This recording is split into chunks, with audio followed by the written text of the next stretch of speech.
To set the stage for the conference, it is indeed a pleasure to introduce Her Excellency Marie-Anne Konings, the Ambassador of the European Union to Canada.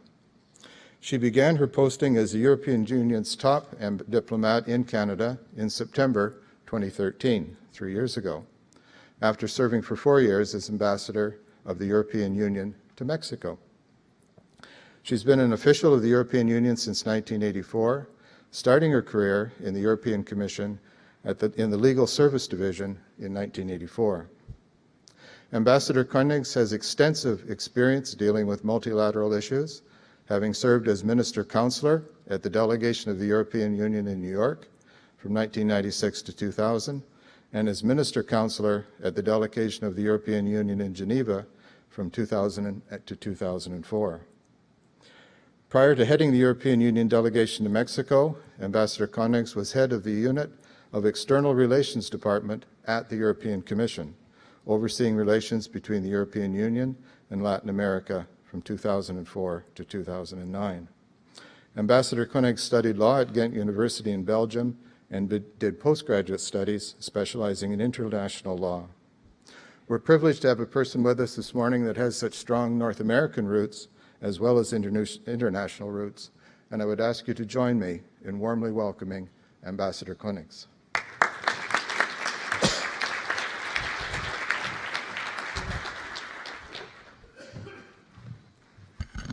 Thank you very much, Mr. Campbell, for this very kind, interesting introduction.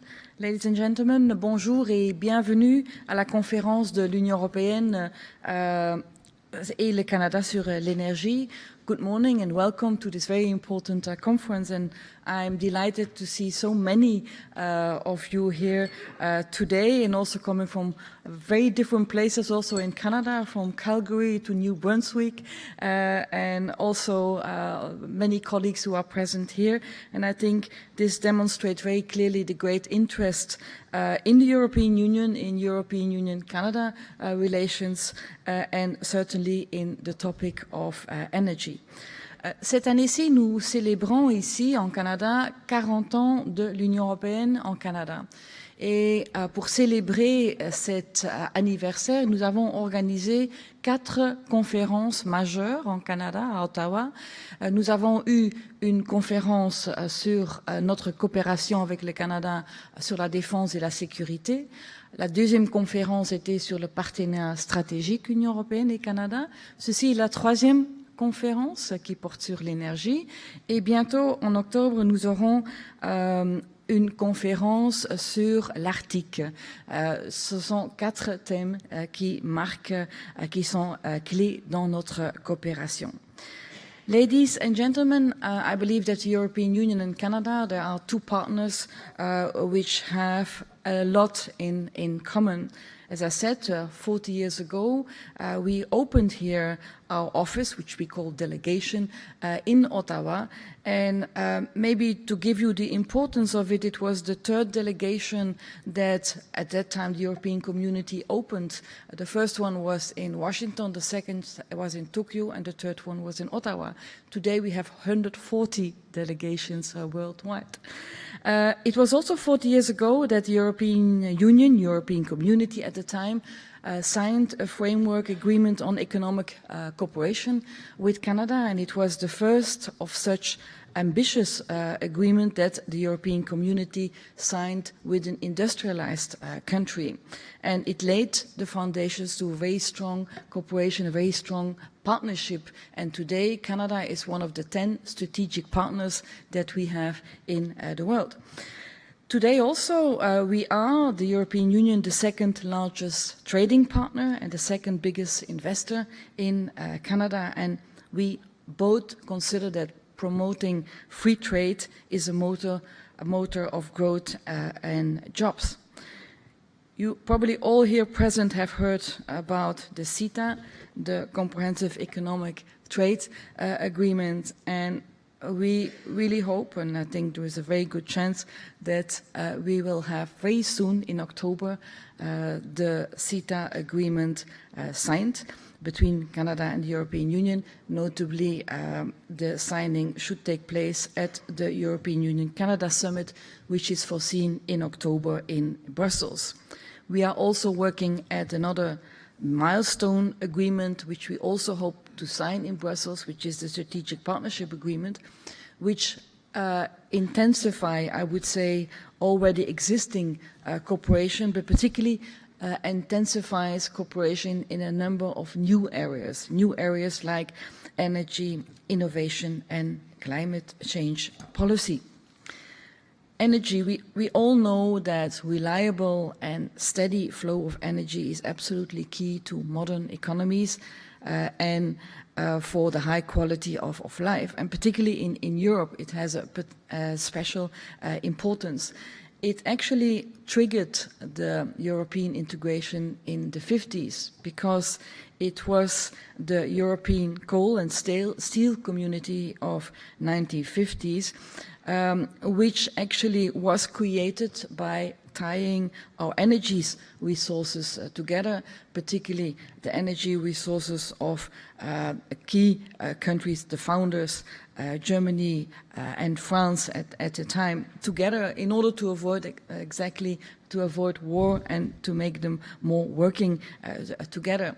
Ironically, in the 60 years after, the energy dossier has not played such an important role. We have been focusing on the creation of an internal market. We have been focusing that our people can freely travel around Europe and work there and choose and study and do business.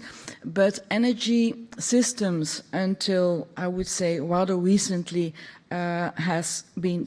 were still largely left at the national level, on national terms. And here I would say that with the current European Commission and its President Jean-Claude Juncker, they have set one of their absolute priorities is the creation of the energy union. And I personally consider that this energy union on which the European Commission, and together with the Member States, is working very hard, is a real revolution. And I have no doubt that the Deputy Director General, Christopher Jones, might also in his presentation say a few words about it. Now, what is this energy union? Is really creating, I would say, a real energy market for the European Union. And it's so important for us because if you compare the situation of European Union with Canada, it's completely different regarding energy. We are heavily dependent on the import of energy. More than 55% of the energy is imported. We spend every day, every single day, over 1 billion Canadian dollars on energy imports. So we are very dependent, which also means that we are rather vulnerable, and therefore energy security is such an important part of the energy union. Also, energy in the European Union is very, very expensive. One of the reasons being also that we do not have a real integrated market, and therefore energy union is also trying to create a real interconnected and more competitive market, energy market across the European Union. But also because we do not have a lot of energy efficiency, energy saving is extremely important for us. Also important because it helps us to achieve another priority policy, which is the fight against climate change, and we want to achieve our climate targets. So maybe you can ask then, well, what is in for us as Canadians? How can the energy integration across Europe is going to affect Canada? Well, the Energy Union strategy that we published in February 2015 explicitly calls on binding energy partnership with Canada. And this is also, I would say, not surprising, because in a global world, energy developments in one part of the world affect other parts in the world. And this already, I would say, has been recognized when we had the previous summit with Canada in 2014, where for the very first time it was mentioned, and one of the objectives of the policies in the joint statement EU-Canada was that we needed to revitalize our cooperation in energy. What we also have in common, Canada and the European Union, is that we share the same fundamental approach to the global energy market, and we recognize the importance of open, competitive and transparent energy markets, and the need to actively support and promote energy efficiency and clean and renewable energy. So we need to deepen and expand our cooperation across a range of fields, and all these areas has been discussed yesterday at the high-level dialogue that took place here in Ottawa between the European Union and Canada on energy. And one of the fields, and they will also be dealt with today at the conference, where we want to deepen and expand our cooperation is gas and oil, particularly LNG. The European Commission has been presenting a very important communication, a strategy paper on LNG, and we see Canada as a potential to supply the EU market. Also, we work together, and also with the US, we cooperate together in the Ukraine. Renewable energy, we have a very keen interest in exchanging experience on the integration of energy sources into the grid.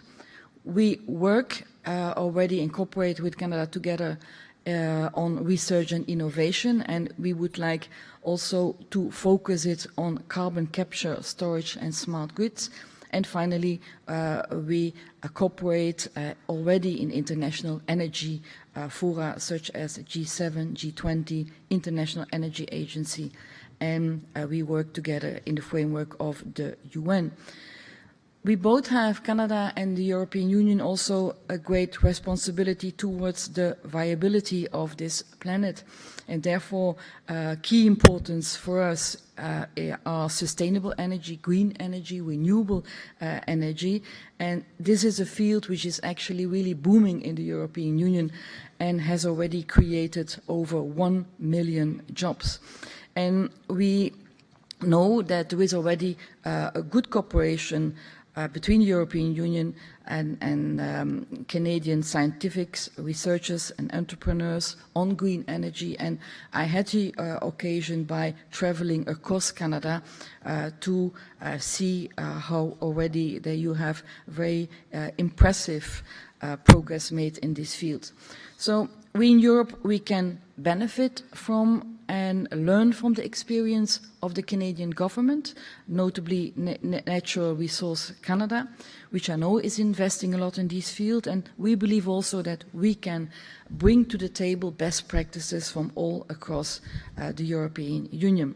I would like to say a final word on climate change. For us, energy and climate change are very, very interclosely linked, and also, for us, the UN Climate Conference in Paris, known as the COP21, was a very important milestone, and we were very pleased that with the position that the Canadian government took there, and we count further on Canada to implement the Paris Agreement and to reach the global objective of to limit the global warming to below 2 degrees Celsius. Fighting against climate change is not an option, it's a must. We must do it not in order to help others, but I would also to help ourselves, to save ourselves. And we are not just talking and publishing policies, but we are also acting.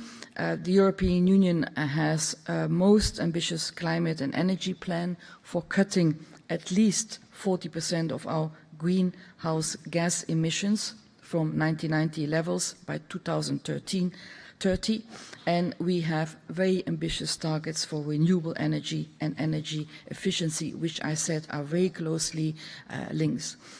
In setting such ambitious goals, we are sending, we believe, a strong message to the rest of the world. We expect everyone, without any exception, to join the global efforts, and we know that we can count on Canada to reach these very important ambitions and goals. Ladies and gentlemen, I have seen the very interesting agenda of today, and I will try to stay, if possible, the whole day, also to learn a lot, and I have no doubt that there will be very interesting discussions. And again, I would like to thank you for your participation today at this conference and for your interest in this important topic. Thank you very much.